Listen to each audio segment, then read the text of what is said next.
민동기 김용민의 미디어 토크로 오셨습니다. 미디어 오늘 미디어 문화부장 민동기 기자 어서 오십시오. 반갑습니다. 예, 한 주 잘 지내셨고요. 이번 주는 예, 크리스마스가 있지 않았습니까? 네. 크리스마스 날 당직 섰습니다. 축하드립니다. 우리 미디어 토크가 4월에 이제 시작을 했죠. 네. 그리고 불과 8개월 지났는데, 네. 8년 지난 것 같아요, 느낌에. 그렇습니다. 예. 네. 오늘이 바로, 2013년의 마지막 방송입니다. 그렇군요. 예. 2014년에 특별한 계획이 있으세요? 없습니다. 네. 당직 서실 계획을 가지시면 되겠네. 예. 1월 첫 주말 당직입니다. 예, 게다가. 네. 축하드립니다. 근데 보면 말이죠. 우리가 너무 복에 겨운 것 같아요. 옛날 우리 선배들은 말이죠. 숙직도 있었습니다. 그렇습니다. 예. 네. 웬만한 회사, 특히 언론사들은 다 숙직이 있었던, 시대가 있었는데, 지금이야 숙직이 불필요할 만큼 보안도 잘 돼 있고, 또 그걸 외주 용역화 하는 경우도 있고 말이죠. 자, 하여간 참, 시대는 급변하고 있고, 미디어 환경도 어제와 오늘이 다릅니다. 방상훈 조선일보 사장이 지난 주간에 아주 큰 웃음을 우리에게 주셨네요. 정철훈 기자의 단독 보도인 것 같아요. 그렇습니다. 예, 네. 조선일보의 사우회 같은 모임이 있더라고요. 보니까 조우회라고. 예. 그걸 연말에 네. 꼭 한 번씩 하더라고요. 네. 조우회에서 이제 모임이 있었는데 이때 방상훈 조선일보 사장이 차동천 검찰총장의 혼외자식 보도를 놓고 큰 특종을 일궈냈다라면서 자화자찬을 했습니다. 자, 정철훈 기자 기사를 보면 아주 드라이한 팩트만 있는데 네. 좀 아쉬움이 있었습니다. 제가 수식어를 하나 더 붙여보겠습니다. 아버지에게 사남이녀 혼외자식이 있는 방상훈 조선일보 사장이 차동천 검찰총장의 혼외자식 보도를 두고 큰 특종을 일궈냈다고 언급했다. 예. 이렇게 해야 기사가 기사다운 풍모가 있는 거죠. 원래 예. 미디어오늘을 쭉 보신 분들이라면 네. 지금 김용민 PD가 얘기한 네. 씨 일가의 혼외자식 예. 이 부분은 굳이 예. 미디어오늘이 달지를 않아도 예. 주석을 달지 않아도 다 헤아려서 아니 세상이 다 아는 일인데 독자분들이 읽습니다. 아니, 이건 자기 아버지를 빙계수를 먹이는 것도 아니고 말이죠. 그래요. 이 방상훈 사장이 또 이런 말도 했네요. 시청자들에게 뉴스하면 TV조선이라는 인식이 확고하게 뿌리내리고 있는 것 같아 마음이 든든하다. 또 이 말씀에는 또 수식어가 빠졌습니다.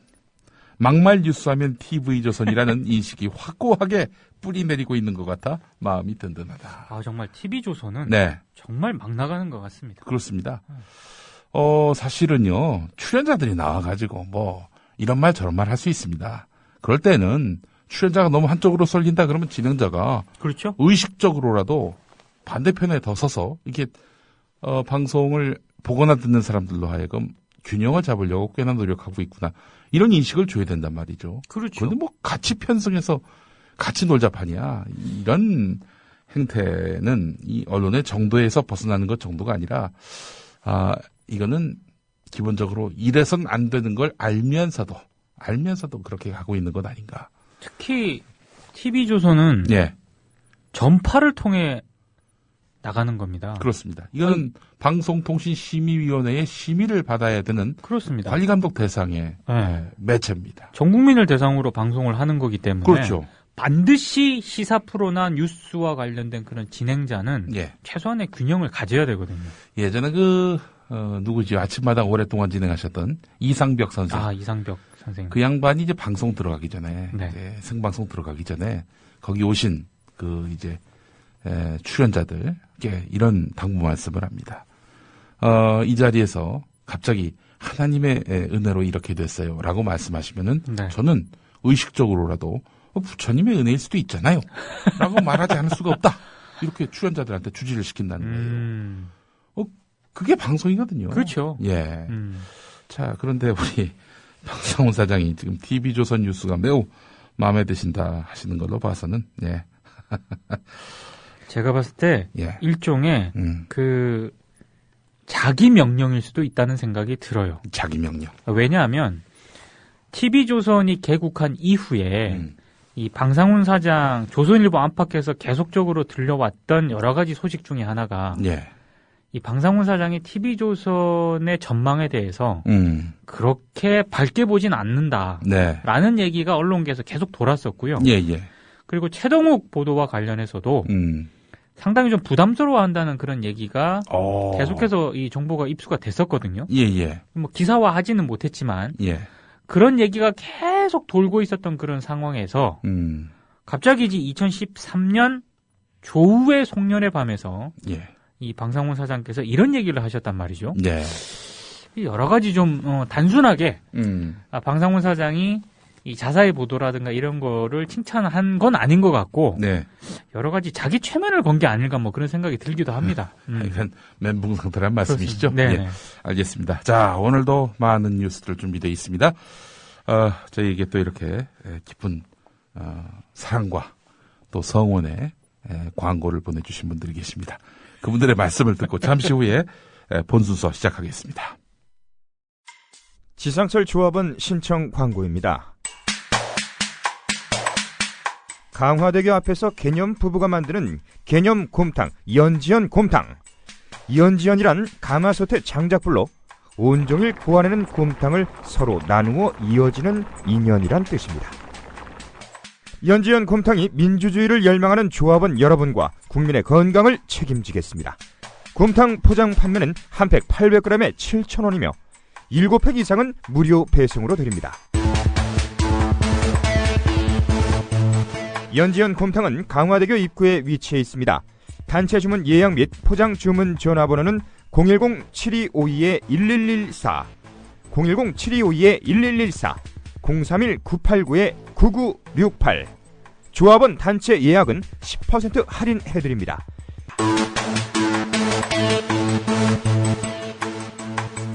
포장 판매 금액의 10%는 국민TV 후원금으로 쓰입니다. 국민TV 라디오 청취자분들을 위한 대한민국 최고의 민간 싱크탱크 김광수 경제연구소의 특별 이벤트. 12월 31일까지 경제시평의 1년 구독회원이 되시면 부동산 보고서 6부를 보실 수 있는 3만 포인트를 적립해드립니다. 031-908-0172 검색창에 김광수 경제연구소를 검색하세요.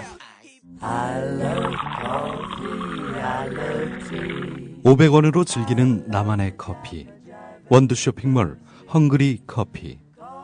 최정상급 로스터가 1년 이하 최고급 뉴크롭 생두를 로스팅해 즉시 배송해드립니다.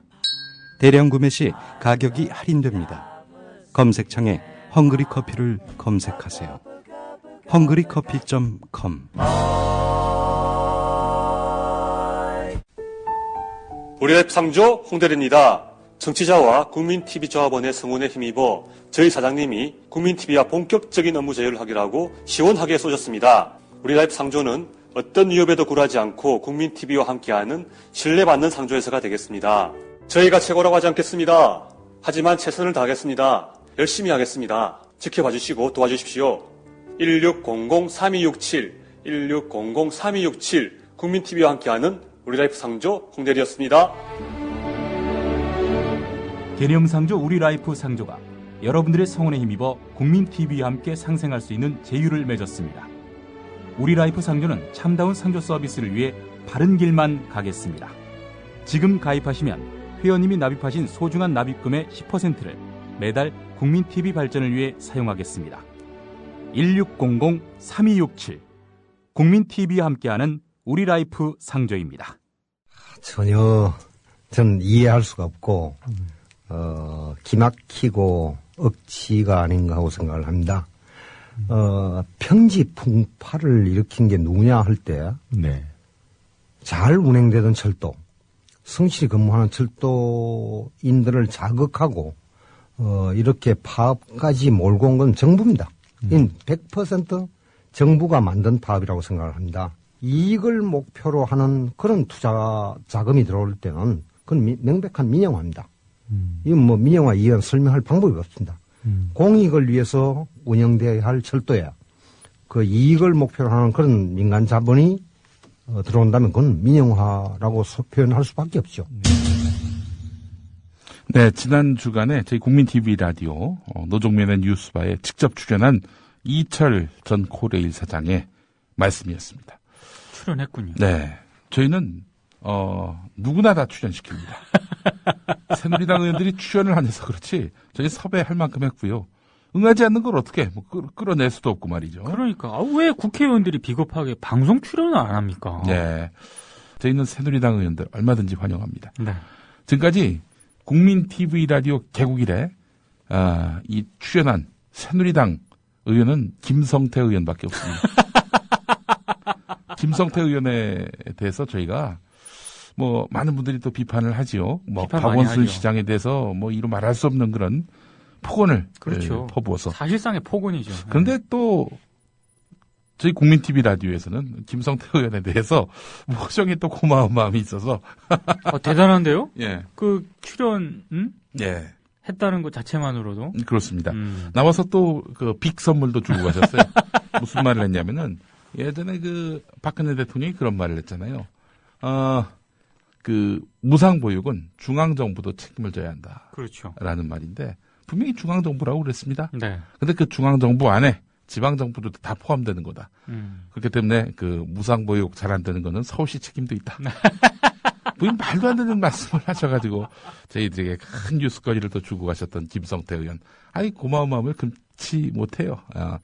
자, 지난 주간에 이 철도노조 관련해서 전 코레일 사장, 이철 전 사장, KBS, YTN, 채널A가 섭외를 했다가 취소를 했습니다. 사실 이철 전 사장에 대해서는요. 예. 흔히 말하는 그 진보적인 쪽이나 개혁적인 쪽에서도 상당히 비판적이거든요. 그렇죠. 뭐 당장 생각나는 게 그 코레일 그 승무원들. 그렇죠.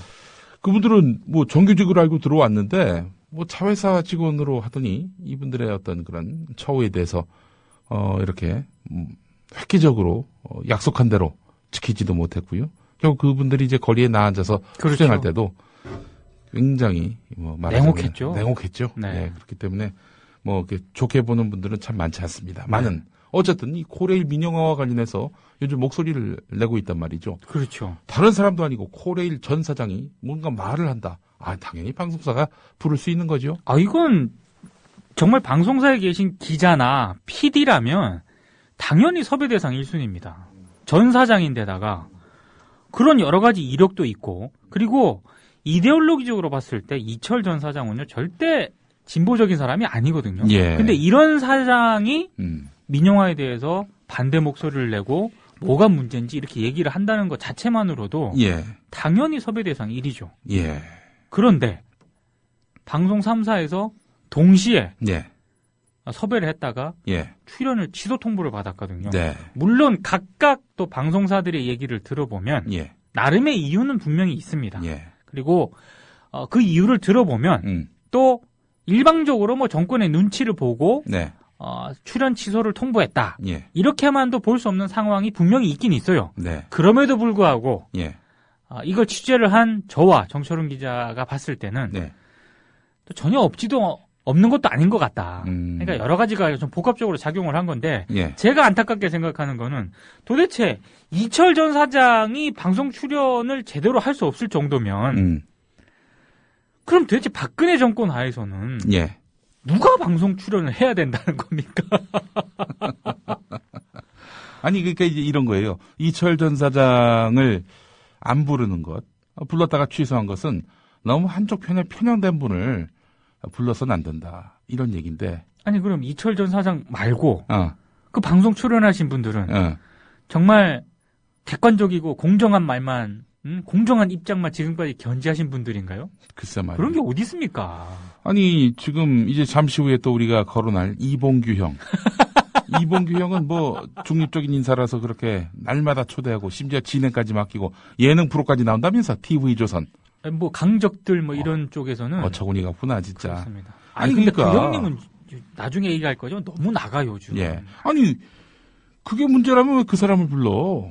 말이 안 되는 거지. 그리고 말이 안 이철 되죠. 전 사장을 만약에 부르게 됐는데 이철 전 사장이 그런 말을 할 것 같다 그러면은 진행자가 의도적으로라도 정부 편의 논리를 펴면서 이 토론을 하면 됩니다. 그렇습니다. 그런 진행자 역량이 안 된다면은 뭐 그러면 진행자 역량이 되는 프로그램에 모시든지 뭐 그렇게 하면 되거든요.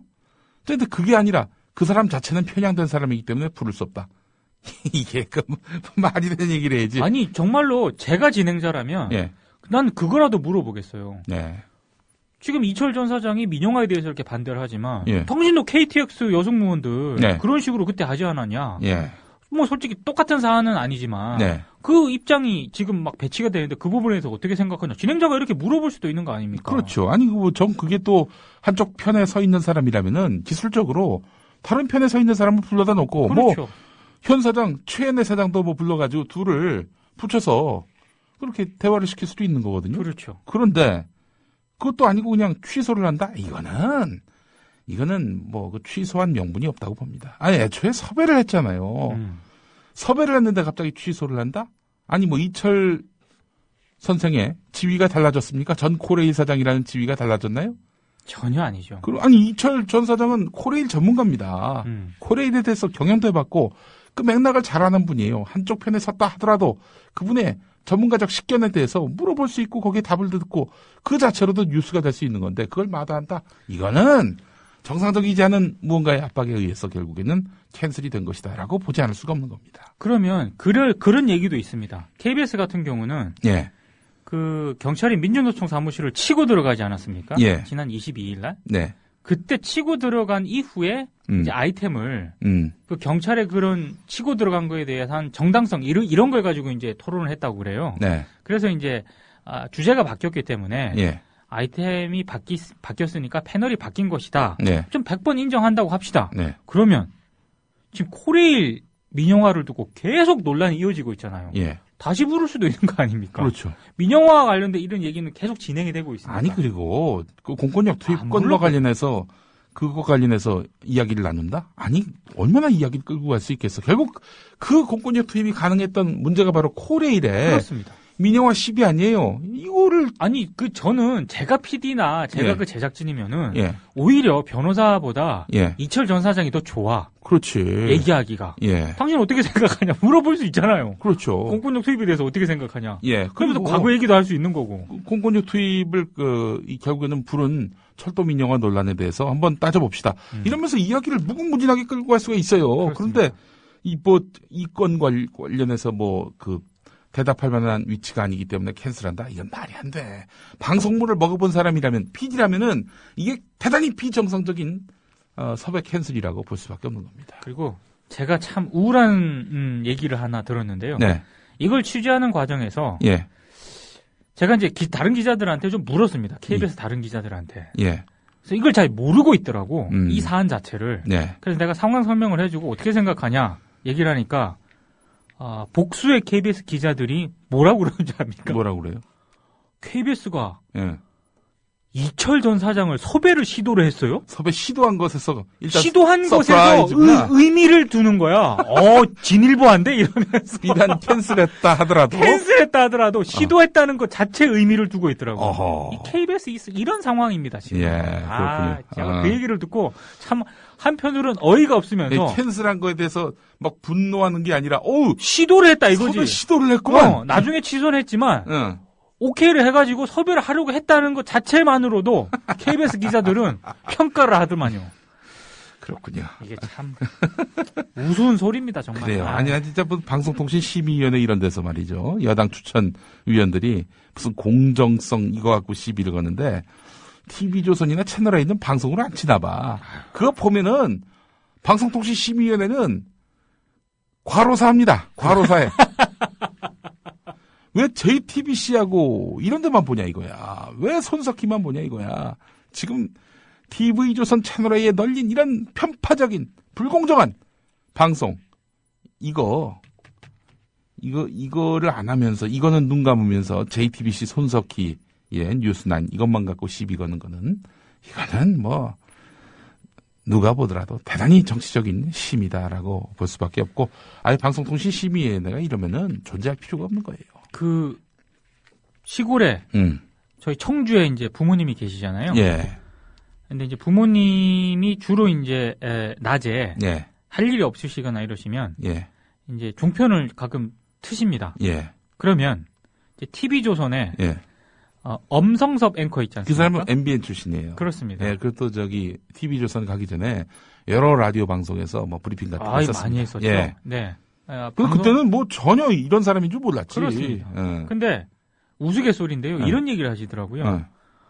저 사람은 돈 많이 버냐. 네. 그래서 TV조선이니까 뭐 벌만큼 벌겠죠 얘기를 하니까 아니 네. 근데 예. 어느 날인가 한번 보니까 예. 엄성섭 앵커가 예. 거의 하루 종일 방송 진행을 하루 종일 방송 진행을 해. 거의 어. 그러니까 계속 수시간씩 하는 거죠. 네. 그 과로사 얘기를 들으니까 네. 제가 그 얘기가 딱 생각이 나네요. 그 사람 저 방송 진행할 때요. 이 기자 아닙니까? TV조선 기자인데 이 어조나 어투가요. 굉장히 하이톤이고 막 무슨 사안이든 다 흥분돼 있어요. 그렇습니다. 이거는 제가 봤을 때는 대단히 그 앵커로서 기자로서 이거는 본분을 벗어났다고 봅니다. 이 엄성섭 앵커가 잠시 후에 이봉규하고 어떻게 대화 나누는지 한번 들어보시죠. 죽이 잘 맞습니다. 이봉규가 무슨 말을 하든 거기에 대해서 그런가요? 그렇게도 볼 수 그렇죠. 있겠군요. 그렇죠. 이런 식으로 최소한 나와야지. 거기 가지고 부안해동 돼가지고 같이 휩쓸려가요. 그래 놓고는 자막에 TV조선 자막에 그거 나왔잖아요. 살짝. 이거는 우리 방송사와는 상관없는 이야기다. 그런 말도 안 되는 소리 하고 있어. 그렇게 판을 벌려놓고는, 판을 벌려놓은 데가 어딘데? 우리가 너무 이야기가. 그렇습니다. 자꾸 네. 이렇게 빗나가는데. 네. 이 철도노조 비난하는 데 있어서 지금 신문들이 계속 광고를 내고 있어요. 어느 날은 경제단체의 광고가 나오는가 하면 오늘은 또 국토교통부 광고가 나왔습니다. 그렇습니다. 예. 어떻게 된 거예요, 이게? 이 광고가 문제가 있는 겁니까, 지금? 아니, 솔직히, 국토 쪽 같은 경우에는, 예. 사실 근본적으로 따지면, 예. 그 광고 집행을 국민의 세금으로 했다. 그렇죠. 이거면, 100%입니다, 제가 봤을 때. 제가 그쪽에 직접 확인을 해본 건 아니지만, 네. 그걸 장관이 개인 돈 들여서 하겠습니까? 그렇지. 서승환 장관이 사재를 털어서. 공무원들이 사재를 털어서 그 광고를 하겠습니까? 네. 다 이제 예산 가지고 하는 건데요. 너무 화가 나는 건 뭐냐면, 대화 시도를 좀 한 다음에, 제 말도 그렇습니다. 대화 시도를 좀 해보고, 네. 그런데도 말을 안 듣는다. 거의 그냥, 배째라 이러고 이제 들어눕는다. 그럴 경우에는 여론전 패수가 있는 겁니다. 국민 네. 여러분에게 우리는 대화를 하려고 무단히도 노력을 했는데 쟤네들이 듣질 않아요. 여러분, 국민 여러분, 저희들을 좀 지켜봐 주세요. 이런다든지. 그렇죠. 그게 아니라 아예 대화는 하지 않습니다. 초장부터. 그러니까 코레일의 그 대변인이 얼마 전에 또 우리 국민 TV 라디오하고 네. 인터뷰를 했는데 한 번도 사측에서 정부에서 대화 제의를 한 적이 없답니다. 그래 놓고는 신문 광고를 한다. 이 혈세 낭비지, 이거야말로. 혈세 낭비죠. 예. 혈세 낭비인데 그것도 문제지만 사실 더 문제가 심각한 건 한국경영자총협회 등 경제 5단체가 낸 광고가 네. 이게 사실 문제가 좀 있습니다. 자기들끼리 모아서 낸 돈 아닐까요? 물론 그렇게 내긴 했지만 예. 사실은 경제 5단체가 네. 철도노조 파업에 대해서 사실상의 정치적인 의견을 표명을 했거든요. 따지고 보니까 경제 5단체가 철도노조 파업에 대해서 신경 쓸 일이 없네. 그러니까 신경 쓸 일이 없어요. 그러니까 예. 이게 딱 봐도 이상한 거예요. 예. 그래서 이 광고를 딱 보고 이건 좀 이상하다. 예. 딱 물류수송 화물열차 이거 파행 때문에 그런가? 아니 다 그렇다 하더라도 예. 이렇게 조중동 매경 신문 일면에 광고를 내려면은요. 예. 돈이 꽤 듭니다. 예. 이 예산을 집행을 했다는 거거든요. 예. 그러면 딱 감이 오지 않습니까? 음. 이거는 누군가의 네. 오더를 받고 분명히 진행을 한 것일 테다. 라는 생각을 했고 예. 조중동에 확인을 한다고 해서 이게 나오겠습니까? 답을 해주진 않겠지. 안 해줍니다. 예. 부인하고요. 예. 경제 5단체에 확인을 한다고 해서 예. 이게 우리가 어디 지시를 받고 냈으면 이렇게 하겠습니까? 안 합니다. 우리가 취재했을 때 다 부인했거든요. 예. 이런 취재는 예. 다른 곳을 찔러야 됩니다. 어디를 찔러야 됩니까? 조중동 매경을 제외한 다른 곳. 아, 그렇지. 광고 못 받은 신문사들. 그렇지. 거기가 정확해. 거기를 찌르면 예. 100% 나옵니다. 어. 아니나 다를까. 예. 저희가 찔렀습니다. 예. 100% 나왔죠. 어떻게 나왔어요? 우리 쪽에 그 얘기를 해준 예. 한 그 취재원. 그렇죠. 예. 조중동 매경이 아닌 예. 그 다른 신문사 광고 담당자가 네. 이런 얘기를 했습니다. 예. 이번 광고는 예. 청와대 지시로 이루어졌다고 자기가 직접 들었다. 네. 그러니까 돈이 없어 광고를 안 하려고 했는데 자꾸 경총에 광고를 집행하라는 청와대 지시가 있어서 예. 어쩔 수 없이 집행했다는 이야기가 경총 내부에서 나왔다. 어허. 이 사람이 직접 미디어오늘 정철은 기자에게 예. 한 얘기입니다. 예. 네. 얘기가 뭐겠습니까? 딱 감이 오지 않습니까? 예. 더더군다나 예. 기사에는 안 썼는데요. 예. 우리가 이렇게 물어봤죠. 아니 조중동 매경에 한 김에 네. 그쪽도 좀 하라고 그러지 왜 그런 얘기 안 했느냐? 예. 안 했겠습니까? 당연히 했다고 그럽니다. 예. 그런데 이 광고 담당자 얘기가 예. 자기가 듣기로 예. 조중동 매경에 광고 집행 단가가 있지 않습니까? 예. 얼마에 집행을 했다라고 하는 걸 분명히 들었는데 예. 자기 쪽에 얘기하는 건 그 금액의 4분의 1 수준으로 얘기를 하더랍니다. 오. 기분 나쁘죠. 예.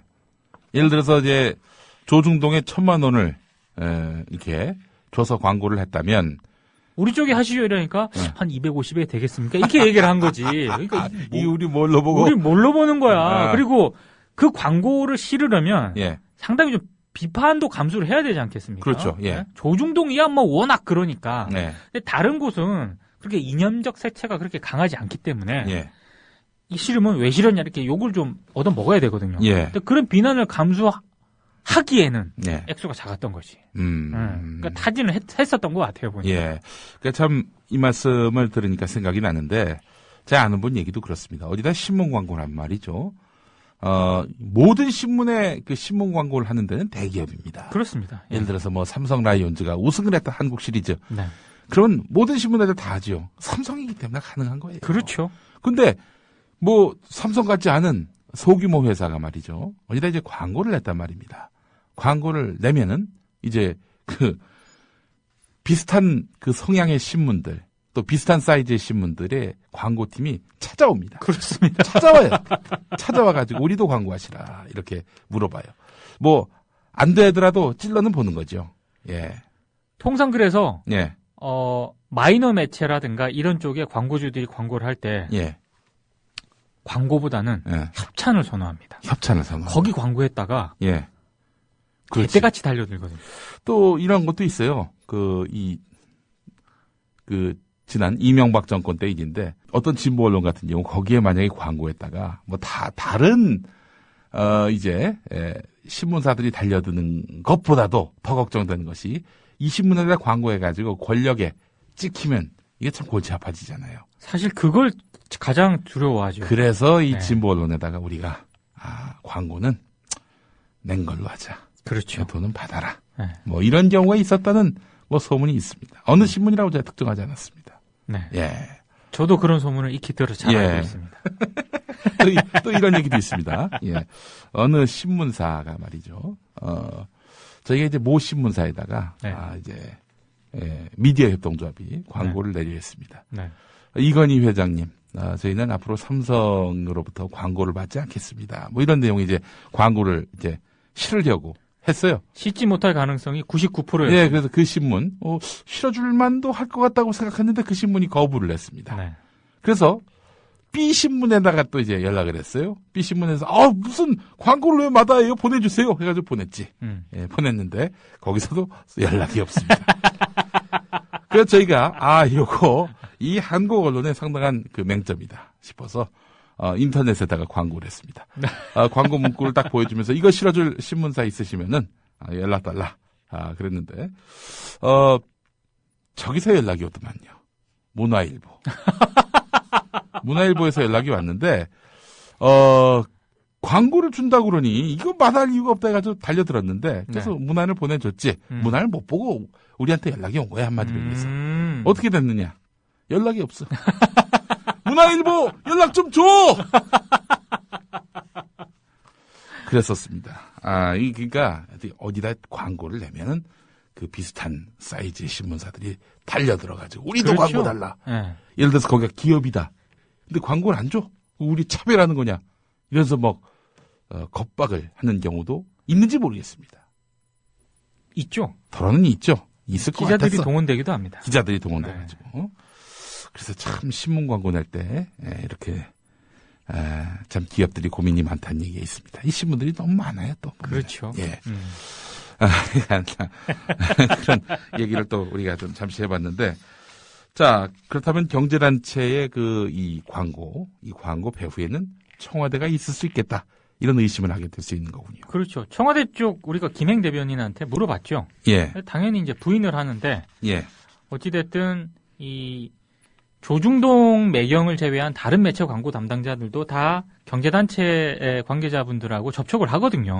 광고가 실리면 지금 김용민 PD가 얘기한 것처럼 예. 다른 매체에서 가만히 있겠습니까? 예. 다 접촉합니다. 예. 근데 그쪽에서 이제 이런저런 얘기를 하면서는 속내를 얘기를 하죠. 예. 예? 근데 그 속내를 얘기한 거를 이제 우리한테 얘기를 한 거기 때문에 예. 제가 봤을 때는 청와대가 분명히 오더를 내린 게 분명한 것 같아요. 자, 이 청와대가 이런 오더를 내린 게 맞다면은 왜 오더를 내렸겠는가 또 따져보지 않을 수가 없습니다. 그렇습니다. 다 맥락이 있죠. 이 철도 노조 파업에 대해서 국민들 지지 여론이 많다는 거예요. 그래서 국무총리가 예. 대국민 홍보를 강화하라고 예.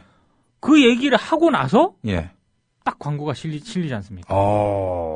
그러니까 딱 이게 맥락이 있는 거죠. 우리 천지를 창조하신 하나님이 빛이 있으려 하니까 빛이 땅 딱 생기는. 홍보하여라 하니까 딱 하고 홍보가 생기는. 대국민 홍보를 강화해야 된다 얘기를 하고 얼마 안 지나서 예. 경제단체 광고가 딱 실리고 예. 국토 광고가 교통부. 딱 실리고 예. 이게 뭐겠습니까? 지금 정부는 민영화 절대 안 한다 이렇게 얘기하고 있는데 오늘 아침에 실린 국토교통부 광고를 보면 말이죠. 철도 경쟁 체제가 옳다 이러면서 유럽의 예를 듭니다. 프랑스, 독일, 그리고 또 일본. 근데 여기는 민영화인데요. 그렇죠. 민영화한 나라를 보여주면서 여기 좋지 않느냐라고 얘기한 거는 민영화하겠다는 얘기 아닌가요? 그리고 절대 좋은 게 아니고요. 예. 그 어제 예. JTBC 썰전에서 예. 그 유럽 철도 요금표를 비교를 해줬거든요. 예. 어마어마합니다. 6배. 6배입니다. 예. 6배. 그러니까 서울에서 부산까지 57,000원인가 그렇죠? 그렇죠. 예. 그런데 그 비슷한 거리에 영국 철도는 한국 돈으로 20몇만 원입니다. 20만 한 30만 원 가까이. 30만 원 가까이 됐어요. 예. 그러니까 철도를 타는 건 사치야. 그렇죠. 예. 게다가 또 영국 철도가 말이죠. 공적 부조도 받습니다. 아, 그렇죠. 공적 기금이 또 들어가요. 네. 그러니까 이거 웃기잖아요. 아니 그렇게 어마어마하게 요금이 올랐는데 나라 돈을 또 받아요. 이런 민영화 왜 합니까? 그렇습니다. 할 이유가 없는 거예요. 대표적으로 영국은 민영화 실패 사례로 거론이 되고 있기 때문에 예. 또 그걸 또 뺐더라고요. 예, 영국은 뺐어. 광고를 보니까. 예, 영국은 또 뺐는데 이 독일이나 프랑스의 예를 들었는데요. 경쟁 체제를 만들었다. 말이 안 되는 건 뭐냐면은 정부의 주장이 말이 안 되는 건 뭐냐면은 우리가 간선철도라고 하잖아요. 고속철도. 네. 이거는 민영화 안 했습니다. 그렇습니다. 예. 간선철도는 거의 100% 가까이 그냥 정부가 갖고 있어요. 국가 기관 시설이기 때문에. 그리고 또 돈이 되니까. 그렇습니다. 돈도 돈이 되고요. 되는 거는 민영화 안 합니다. 이거는 유럽뿐만 아니라 전 세계적인 상식이에요. 근데 우린 돈이 되는 거를 이거를 분리를 하려 하잖아요. 그렇죠. 참 어처구니가 없습니다. 이런 초등학교도 사정을 알면은 철도 민영화 이건 안 된다. 지금 수서발 KTX 자회사 안 된다. 이럴 텐데 뭘 홍보를 해? 홍보를 하긴. 사실 홍보하지 말라고 그래야 정부가 그나마 면피할 수 있는 거지. 사실 이 보수 쪽이 잘 모르는 게 하나 있는데요. 예. 철도 민영화, 예. 의료 민영화 이거는요. 예. 국민들의 저항감이 엄청나거든요. 그렇죠. 그걸 잘 모르시는 것 같아요. 제가 보니까. 그러니까 지금 정부는요. 지금 민주노 철도 노조가 너무 예뻐가지고 국민들이 지지하는 줄 아는데 그게 아닙니다. 절대 아닙니다. 네. 정부의 신뢰를 잃었어요. 지금 작년에 약속한 거 지킬 수 있는 공약으로 내건다라고 했던 박근혜 대통령 아닙니까? 그렇습니다. 해보지도 않고 뒤집었어요. 네. 이런 정부를 믿는다는 것 자체가 웃긴 거지. 누가 믿어 그걸? 바보가 아닌 이상. 한심하죠. 예. 자, 철도노조 이야기를 하다 보니까 너무 이야기가 길어졌습니다. 다음 이야기로 또 넘어가겠습니다.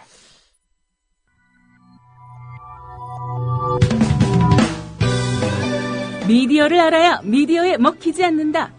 저쪽에 이명박근혜가 있다면 이쪽에 민동 김용민이 있다. 미디어계 길라잡이 민동기 김용민의 미디어 토크. 다음 사진은 또 뭐예요? 갑시다. 황소개구리요? 황소개구리 알죠? 우리 국민들이 황소개구리를 이번에 뻔때를 보여줘야 돼. 오늘 자정까지. 자정까지. 최은혜 사장이 얘기했던 네. 자정까지 아니면 상응하는 조치를 한다. 구체적으로 해야 돼. 무슨 상응하는 조치야. 해고하겠다. 그리고 우린 새로 사람 뽑겠다. 예. 이렇게 구체적으로 명확하게 나와야지. 그리고 이것도 어설퍼. 준비를 이거 해고할 걸 각오하고 미리 이 기관사들이라든가 이런 거 준비를 했어야 돼, 미리. 영국의 대처 수상은 그렇게 했다고. 맞아요. 예? 그 다음에 요사진 갑니다. 이거 삼보일배 하는 건가? 황소개구리가요. 이거 개구리 모양으로 하셨네, 또 이분들. 삼보일배. 아니, 포즈가 황소개구리 맞아요. 비슷해요. 누워있는 거니까. 포즈가 비슷한데. 철도노조의 삼보일배인가요? 7보일배입니다. 7보일배. 뭐 굉장히 3보일배나 뭐 7보일배나 뭐 해본 분들 아시겠습니다만 그거 참 못할 일입니다. 그렇습니다. 예. 그만큼의 고행을 통해서 이 파업의 진정성을 국민들에게 보여주려 했던 철도노조의 이런 그런 행보 이걸 가지고 지금 누워있는 거 보니까 황소개구리 같다. 야 정말 이봉규 씨 이 사람 좀 큰일 날 사람이네 진짜. 봉규 형님이 예. 요즘 너무 자제가 안 되는 것 같습니다. 네. 이거는 좀 아니죠. 이봉규가 누구냐 하시는 분들도 있을 거예요. 정말 우리 애청자분들 중에 상당수는 종편 같은 거 뭐 보질 않으시니까. 그렇죠. 그러니까 이분이 어떤 이런 주옥 같은 말씀을 하셨는지 지금부터 또 함께 들어보도록 하겠습니다. 오늘은 어떤 순위를 매기셨습니까? 역사 왜곡 5적. 역사 왜곡인데 1위 100년 전쟁. 이것도 역사 왜곡이라고 봐야죠. 왜곡이죠. 자, 이건 1위에 올려 마땅하다. 100년 전쟁 아시죠? 민족문화연구소에서. 근데 그럴듯하게 잘 만들었어요.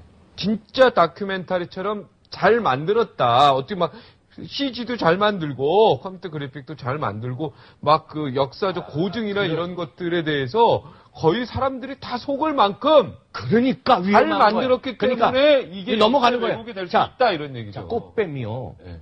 꽃뱀이요. 이뻐요. 꽃뱀이 이쁘죠. 꽃뱀이 못생긴 꽃뱀이 넘어갑니까? 꽃뱀입니까? 넘어가질 않지? 그리고 사기꾼이요. 굉장히 정직합니다. 사기꾼이 왠 줄 아세요? 거짓말하는 걸 다 티내면 누가 사기 속습니까? 그렇죠. 어우, 김재현 씨. 닭마다 하나씩. 저쪽 밑에가 미니스 같아요. 제 생각에는. 네. 굉장히 짧은 치마를. 몸매에 자신이 있으시니까. 또 젊으시고. 또 외모에 자신이 있으시니까. 그런데 국회의원이 또 너무 미니스커트. 그건 그러니까. 저 바지, 저 바지 입으셨네. 이거 죄송합니다. 큰일 날 뻔했습니다. 근데. 미니스커트 나와서 다행이에요. 아니 미니스커트 잘 입고 다니고. 이거 나중에 검색해 보세요. 바지 입었죠. 굉장히 미니스커트 잘 입고 다니시고 그다음에 각선미도 아주 이쁘신데 낭낭공주. 호동왕자하고 사랑을 하는. 홍합진보다하고 좀 안 어울려요. 아니야. 얼굴은 안 어울리는데 또 자세히 보면 또 이 양반 또 승질 낼 때 보면 또 나와요. 또 얼굴에 나오는데 낭낭공주가 자기 조국을 배신하잖아요. 네. 낭낭공주가 호동왕자하고 사랑에 빠져가지고 이 양반도 김재현 씨 남편도 이거 완전히 종북이거든요. 종북으로 징역 산 사람이에요. 네. 이거 길게 얘기할 시간 없으니까 김일성 찬양하고 이런 사람이에요, 남편이. 남편의 사랑에 빠져서 나는 종북 세력으로 넘어갔다고 봐요, 김재현 씨가. 이런 분입니다. 예. 이런 분이 지금 TV조선에서 진행자도 하고요. 아니 근데 방송 내용만 보면 거의 팟캐스트 저리 가란데요, 지금?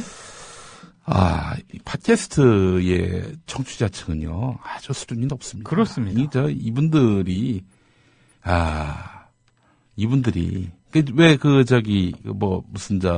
변희재나 이런 친구들이 팟캐스트도 했었잖아요. 정겹수다가. 존재감도 없이 사라졌잖아요. 그래서 종편으로 간 거 아닙니까?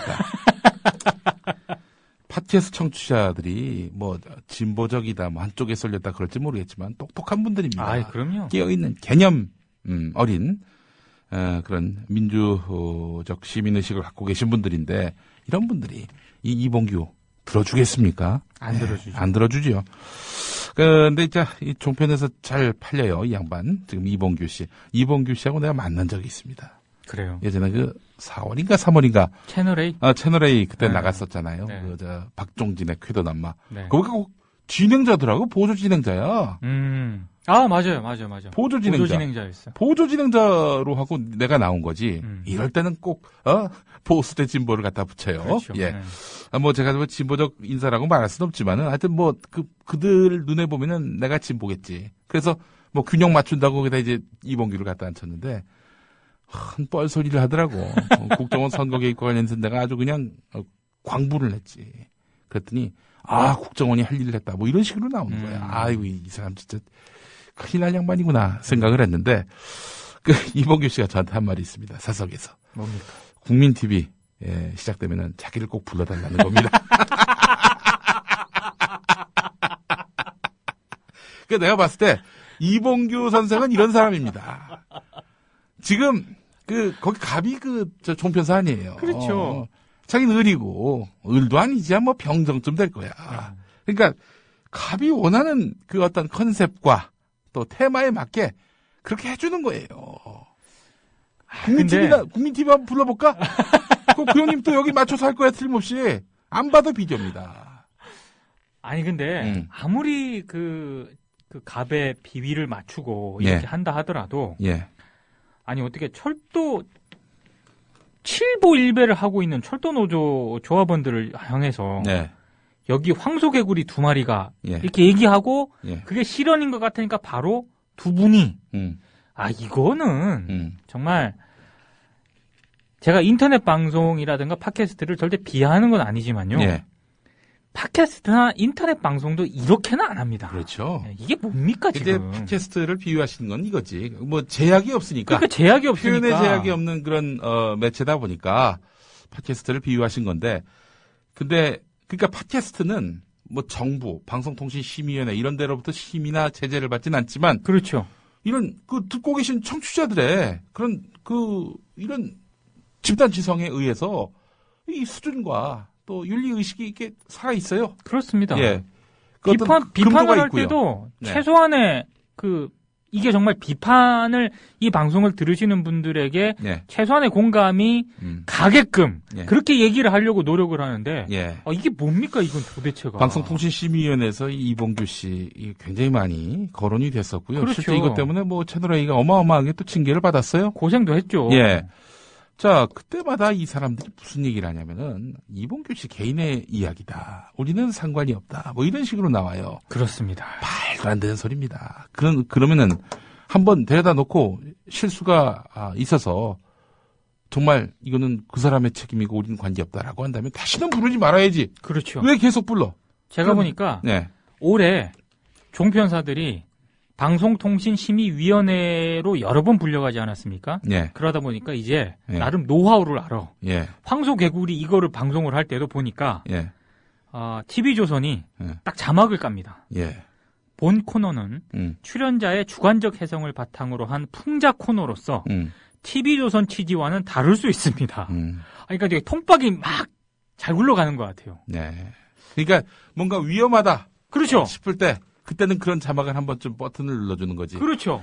이게 왜 그러냐면은 시청자들에게 송구스러워서가 아니라 방송통신심의위원회가 가지고 불려가가지고 야단 맞을 때 우리가 또 이렇게 자막을 넣었습니다. 빠져나갈 구멍을 만드는 거죠. 용어로 만드는 그렇죠. 거고요. 아울러 그리고 또 그 자리에 가서 무슨 논리를 펴는 줄 아십니까? 핑계거리가 있어요. 생방송이다 보니까. 그렇죠. 생방송이다 보니까. 아니 뉴스 시사 프로를 어떻게 녹화합니까? 그렇지 않습니까? 생방송이다 보니까. 어쩔 수 없이 나온 돌출 발언입니다. 이렇게 이야기할 겁니다. 제가 그 메커니즘을 어떻게 알았냐면요. 97년에 제가 몸담았던 극동방송. 입사하기 전에 있었던 일인데 극동방송에서 97년에 뭐가 있었습니까? 대선이 있었어요. 그렇죠. 11월 말 대선전이 한창일 때였습니다. 당시 김대중, 이회창 후보가 맞붙었던 때였는데 11월 셋째 주인가 넷째 주인가 그때 극동방송의 사장인 김장한 목사의 교회 수원중앙침례교회에서 추수감사절 예배를 했는데 이때 그 한인옥 씨, 해창영 부인, 그 부인이죠. 한인옥 씨 나와가지고 인사하게끔 했어요. 그러니까 그 예배 실황을 생중계하면서 생방송되는 와중에 한인옥 씨를 불러가지고 인사를 시켰단 말이지. 그거는 선거법 위반 아닌가요? 명백한 건데. 그렇죠. 그래서 당시 문제가 됐었고 막 동방송에 항의 전화가 어마어마하게 왔었어요. 그런데 이게 이제 문제가 되니까 나중에 뭐라고 핑계를 댔냐면은 생방송 중에 돌출적인 그런 예기치 못했던 일이었다라는 얘기를 합니다. 말도 안 되는 얘기가. 말도 안 되는 거죠. 사장의 그 시무 교회입니다. 사장이 담임 목회를 하는 교회에서 벌어진 일이고 한인옥 씨가 뭐 갑자기 그냥 뜬금없이 튀어나와가지고 마이크 잡고 우리 남편 도와주세요 이랬겠냐 이거야. 그렇죠. 이미 다 사장은 그 사람이 나올 줄 알고 또 이게 방송 탈 줄 알고 이게 속으로 다 계산하고 있었던 거 아니냐라는 의심을 안 가질 수가 없는 겁니다. 왜 카메라를 갖다 댔겠습니까? 다 그런 의도가 있는 거죠. 예. 그렇기 때문에 이 생방송 중에 벌어진 돌출 상황이었다. 이건 말도 안 되는 얘기예요. 특히 뭐 공개 행사도 아니고 말이죠. 뭐 일반 시민이나 뭐 혹은 예기치 않게 오픈된 현장에서 벌어진 사고라면은 참작이 되지요. 그런데 그거는 정상 참작이 되죠. TV조선 스튜디오 안에서 벌어진 일 아닙니까? 자기들이 초청해 놓은 사람이 그런 얘기를 하도록 내버려 둔 거고요. 더더군다나 그 진행자가 또 맞장구까지 쳤잖아. 그렇죠. 맞장구가 친 게 문제죠 지금. 이건 명백하게 그런 자막을 넣는다고 그게 뭐 문제가 없어져? 말도 안 되는 얘기지 이거는. 굉장히 의도성이 있는 그런 발언이었고 예. 그걸 이런 식으로 자막으로 면피하려고 해서는 안 되는 거지. 이건 정확하게 제가 보니까 예. 뭐 방송통신심의위원회가 통상 심의위 안건으로 올라가기 위해서는요. 예. 다른 사람이 예. 당사자가 됐든 다른 사람이 됐든 이거를 문제 제기를 해야 되거든요. 예. 그러니까 제가 볼 때 이건 이 화면 속에 당사자가 됐든 누군가 됐든 분명히 문제 제기를 해야 됩니다. 이거. 예. 예를 들어서 JTBC 뉴스9에 손석희 앵커가 이제 진행하는 프로에 야당 의원이 나옵니다. 그러더니 갑자기 경찰에 민주노총 사무실 침탈 건과 관련해서 막 사진을 보여줘요. 그러더니 경찰을 보면서 이 커피 믹스 도둑놈들, 이 날강도 같은 놈들, 폭력배 파괴범, 만약 이런 식으로 얘기를 했다. 어떻게 될까요? 당장 심의 제재 대상으로 올라갑니다. 네. 100%. 그렇죠. 네. 이봉규 씨 이 건과 관련해서 방송통신심의위원회 여당 위원들은 뭐라고 얘기할지 한번 저희가 이거 저 지켜보려고요. 예의주시하겠습니다. 이게 오늘 방송된 내용이기 때문에 아마 오늘 당장 무슨 문제 제기가 들어간다거나 이러진 않을 텐데 다음 주라든가 이렇게 들어갔을 때 분명히 문제가 됩니다. 이거는. 양식 있는 제 방송계의 선배는 그런 말을 합니다. 방송에서 해서는 안 될 말이 무엇인지 잘 가늠이 안 되면은 이것만 알아둬라. 사람을 동물에 비유하지 마라. 그거 정말 조심해야 돼요. 근데 사람을 지금 황소개구리에 비유를 했고 또 아까 꽃뱀이라고 했나요? 꽃뱀인 아주 상습이에요, 상습. 그리고 처음에는 2마리라 그랬다가 본인이 실현한 걸 알고 2분 이런 식으로 빠져나가려고 그러고 아니죠 그거는. 그리고 봉규 형님이 좀 이 생계형 시사평론가라고 우리가 얘기를 하지 않았습니까? 근데 아무리 그런 점을 이해하더라도 이게 너무 나가시면 우리 봉규 형 좀 쉬셔야 돼. 조금 이 다운을 좀 하셔야 될 것 같아요. 제가 보니까. 그러다가 정말 역풍 맞습니다. 봉규 형 제가 한마디만 하겠습니다. 지금으로부터 8년 뒤까지 출마하지 마세요. 네, 이 말은 꼭 하고 싶네. 아니, 왜냐면 봉규 형 또 나름 재밌으신 분이에요. TV조선에 강적들이라는 그런 예능 프로가 있거든요. 거기 아주 박은지 전 기상캐스터를 비롯해서 몇 명 나오는데 거기서 보시면 우리 봉규 형님이 표정이 너무 행복하십니다. 솔직히 이 봉규 형님을 어느 예능 프로에서 불러주겠습니까? 그렇긴 하지. 나름 굉장히 행복해 하시는데 그 행복을 계속 유지하고 싶으시면 조금 발언 같은 거를 쉬셔야 됩니다. 쉬셔야 돼요. 물론 봉규 형님이야 힘없는 사람이지. 그렇죠. 가불도 아니고 한 병정쯤 된다. 제가 말씀을 드렸는데 이 사람에게 계속 돗자리를 펴준 TV조선 채널A 채널A는 요즘 잘 안 나오는 것 같아요. 요즘 뭐 존재감이 별로 없죠. 왜냐하면은 방송통신심의위원회로부터 하도 지적을 당하니까 그렇습니다. 부를 수가 없는 거예요. 그러니까 TV조선이 부릅니다. 요즘 그 이용돈 PD를 주로 밀고요. 네. 나머지 시사 쪽이나 이런 데는 좀 잠잠한 것 같습니다. 네. 제가 보니까 지금 봉규형님 이런 파문 이런 거를 쭉 보니까 네. 이제 그 김용민 PD 앞에 붙는 네. 막말이라는 그 호, 네. 그 이제 좀 다른 데로 넘겨도 될 것 같아요. 글쎄요. 하여간 뭐 참. 이런 분들은 아주 너무나 잘 나오네요, 보니까, 방송에. 예. 자, 우리 방상훈 사장님 이야기를 안 할 수가 없습니다. 그렇습니다.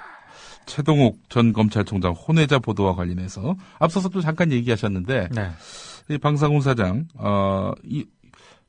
아까 그 발언과 관련해서는 뭐 저희가 좀 얘기를 해봤고요. 네. 방상훈 사장은 지금 TV조선을 어떻게 보고 있나요? 안팎으로 뭐 좀 상당히 우려한다는 그런 이야기도 나오던데. 아니, 그런 얘기가 계속 나오는데. 예. 사실은 이 TV조선을 비롯해서. 예. 이 종편사들의 최대 관심사는. 예. 제어가 문제입니다. 지금 제어가 문제. 예. 1월인가요? 내년 아마 1, 2, 바로 이제 얘기가 나올 겁니다. 지금 뭐 지상파 그렇습니다. 방송과 관련해서, 제어가 지금 OBS가, 시즌인데. 예, OBS가 턱걸이 했고요. 예. 이제 내년 한 1월 넘어가고 2월 정도 되면. 네. 계속 이제 종편 제어가 문제가 계속 나올 텐데. 예. 이경재 방통위원장이 뭐 2개 정도는 뭐 아웃될 수도 있다 이런 얘기도 한번 했었고 이래서 네. 예. 실제로 몇 개를 아웃시킬 것인가 이것도 초미의 관심사거든요. 예. 근데 아웃시킬 수 있느냐 없느냐 이 문제를 떠나서 네. TV조선이 어찌됐든 안정권으로 접어들기 위해서 예. 굉장히 부단의 노력을 하고 있거든요. 어떤 식으로 노력하고 있어요? 제가 이봉규 불러다 놓고 저기 뭐 TF를 구성했다는 얘기도 있고 뭐 MBN이라든가 타 종편사들을 치기 위해서 깎아내리기 위해서 자기가 살기 위해 이제 남을 그렇습니다. 그런 뭐 준비팀이 있다는 그런 얘기도 계속 들리고요. 예. 그러니까 제가 보니까 방상훈 사장의 이 2013년 이 발언은 예. 그런 맥락에서 한번 봐야 되지 않을까. 사실 지금 아무리 TV조선이 조선일보에게 좀 부담이 된다 하더라도 예. 지금 TV조선을 접을 수는 없거든요. 예. 이건 굉장히 좀 문제가 되기 때문에. 지금까지 쏟아부은 돈이 얼만데. 그렇습니다. 예. 그리고 지금 조선일보 신문 쪽 기자들하고 예. TV조선 기자들하고 예. 약간 사이가 별로 안 좋습니다. 그래요? 네. 그 얘기는 또 처음 듣네? 아니 왜냐면 이 TV조선 기자들은 조선일보 기자들 이른바 그 공채 기자들이 보기에는 예. 조금 좀 자기네들이 좀 정통이고 TV조선은 좀 정통이 아닌 약간 그런 어떤 인식이 있다고 그러더라고요. 그럼 우리 성섭이 형도 그러면은 조금 그렇죠. 홀대를 당할 수도 있는 거네. 있는 거죠. 예. 그러니까 이제 조선일보 기자들이 보기에는 정통 조선일보 기자라고 아직 정서적으로 안 받아들이고 있는 거죠. 약간 그런 문제가 있어요. 네. 그런 상황이기 때문에 네. 그리고 지금 아무리 TV조선이 예산 절감하기 위해서 드라마 안 하고 이렇게 한다 하더라도 예. 김용민 PD도 잘 알겠지만 방송이라는 거는요. 기본적으로 돈 먹는 하마입니다. 그렇죠. 움직일 때마다 돈이 들어갈 수밖에 없기 때문에 그렇습니다. 조선일보가 굉장히 좀 부담을 느끼고 있는 건 분명한 것 같습니다. 네. 뭐 TV조선에 우리 이봉규 형이 나와가지고 사람을 황소개구리 이렇게 비유하는 걸 보면은 뭐 수준 낮다 이렇게 조선일보 기자들이 볼 수도 있겠네요. 그렇게 볼 수도 있고요. 그렇게 말하는 조선일보야말로 무슨 보도가 고급스럽나? 거기도 남의 그 바지 벗기는 그런 보도나 하고 말이죠. 그렇죠. 예. 근데 그걸 조금 품격을 갖춰가면서 하는 거죠. 아예 둘 다 유유상종이고. 그렇죠. 품격을 따질 수가 없는 거예요, 서로. 간단하게 홍정도 부사장이 JTBC 대표이사가 됐어요. 홍정도 부사장이 누구죠? 홍석현 회장의 아들이죠. 석현이 형 아들이 드디어 그렇습니다. 이제 그러면은 어떻게 되는 건가? 아니 3대 세습이 되는 건가? 아니 그럴 가능성이 있는 거고요. 그럴 가능성이 있지. 지금 홍정도 씨가 몇 살인데. 그리고 사실 JTBC 손석희하고 같은 위치가 된 거 아니야? 그렇습니다. 이제 부사장을 맡고 있었는데 네. JTBC 대표이사를 이제 겸직을 하게 됐는데 예. JTBC의 트레이드 마크가 손석희 보도부문 사장이지 않습니까? 네. 근데 예. JTBC 내부 관계자들의 얘기를 들어보면 네. 실세는 예. 홍정도 부사장이다. 그 당연하지. 아니 그렇지 않을 거라고 생각하는 사람도 있나 그럼? 그런데 예. 이제 대표이사라는 직함을 달아줬거든요. 예. 그러니까 2014년 JTBC가 과연 어떤 스탠스를 보일 것인가. 네. 홍정도 부사장이 그 JTBC 직원들하고 얘기를 하는 그런 자리에서 네.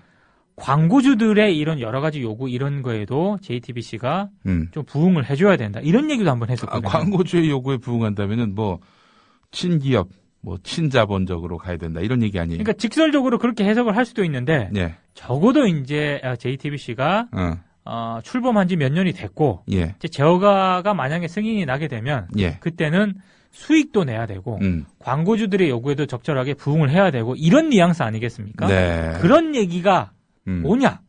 JTBC 2014년 논조에도 예. 스탠스에도 상당히 영향을 미칠 수 있다 이런 얘기이기 때문에 예. 그건 조금 좀 유심히 좀 지켜볼 필요가 있는 것 같습니다. 야, 이 홍정도 대표이사 이 양반 77년생이군요. 아, 굉장히 어립니다. 젊습니다. 77년생. 저보다 어립니다. 아, 그렇죠. 네. 예, 우리 손석희 사장은 지금 그보다는 20살이 더 많은 57년생이고. 그죠? 갑자기 또 그 나이 얘기를 하니까 손석희 사장이 굉장히 늙어 보이네요. 아니, 박원순 시장하고 같은 나이라며. 그렇습니다. 예. 네. 아니, 그런데 결국에는 뭐 홍정도 밑이라는 거 아닙니까? 서열상으로 본다면. 뭐 그렇게 볼 수도 있는데 제가 봤을 때 결국에는 지방선거 전까지 예. 과연 손석희 사장이 어느 정도 JTBC 내에서 입지를 다질 수 있을 것인가. 네. 조금 흔들리는 것 같아요. 불안합니다. 불안합니다. 지금 저 석현이 형 뭐 만나본 적도 없지만은 네. 지금 석현이 형 굉장히 불안해하고 있을 거예요. 그렇습니다. 아, 이 손석희 이거 어렵게 데려왔는데 이거 또 제어를 못하면은 또 저쪽에서 치고 들어올 텐데. 네. 아, 이거 어떡하나. 굉장히 고심할 거라고 봅니다. 왜냐하면 그렇게 되면 이 후계 구도에도 약간 문제가 생길 수 있거든요. 예. 그러니까 그런 거를 고려하지 않을 수가 없을 텐데 네. JTBC 지금까지는 좋습니다만 예. 앞으로 조금 지금 주시를 해야 될 것 같습니다. 예. 벌써부터 뭐 JTBC가 뭐 공정 언론의 대안이 될 수 있다. 뭐 이렇게 얘기하는 사람들이 있어요. 그건 아니고요. 참 이렇게 토대가 약합니다. 이렇게 참 나이브한 그런 생각을 가지신 분들이 있는데, 자, 새해에는 좀 우리 사회가 미디어가 좀 바로 서는 그런 한 해가 됐으면 좋겠습니다. 뭐 그거 누가 만들어 주겠어요? 언론이 스스로 다져야 되고 가꿔야 될 일 아니겠습니까? 만들어 가야죠. 예, 수고하셨습니다. 감사합니다. 내년에 뵙겠습니다. 네.